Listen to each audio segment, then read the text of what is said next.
Hello friend, I want to tell you about the Honda Accord car.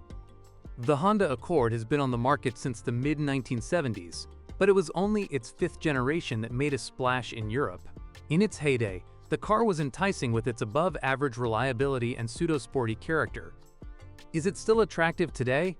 The engine selection is rather limited, but are more powerful engines really necessary in a mid-size car? Honda's engine lineup is in my opinion perfectly adequate. The only complaint is the availability of only one diesel engine. However, it's important to remember that most competitors back then weren't any better in this regard. Which engine should you choose? The most rational choice is the 2.0-liter inline-4, with the exception of the base version's 115 horsepower. Unfortunately, this is a bit underpowered for a car in this class, and overtaking trucks on the highway can be uncomfortable. If you're looking for more power, you should opt for one of the more powerful engines, preferably the VTEC unit.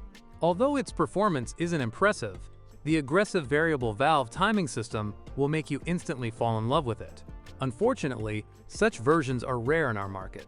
How much fuel do gasoline engines consume? The least powerful ones, 1.8L and 2.0L, consume around 10 to 11L 100 kilometers in city driving, while the more powerful ones, 2.2L, 2.2 VTEC, and 2.3L, can consume as much as 13 to 14L 100 kilometers with aggressive driving.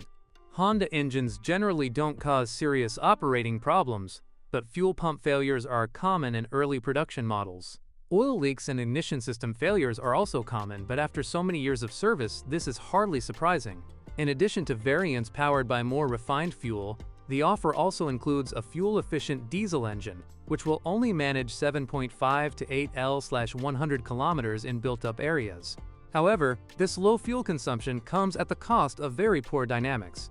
In addition, there are also faults with the injectors, injection pump, and turbocharger. Because it's a Rover brand, spare parts are fortunately very affordable. Before buying, pay attention to the condition of the rear fenders, which are prone to rust. Corrosion also occurs on the brake lines, and the fuel lines aren't the most durable either. Oil leaks are a problem with this model, not only in the engine, but also around the gearbox. The braking system requires attention as the rear calipers are sticking. More neglected Accords will require replacement of the driveshaft joints and clutch. Young drivers often don't take care of their cars, which explains the results. Suspension can be a major problem, with wear and tear of the metal rubber components, shock absorbers, and even control arms. Well, the years take their toll.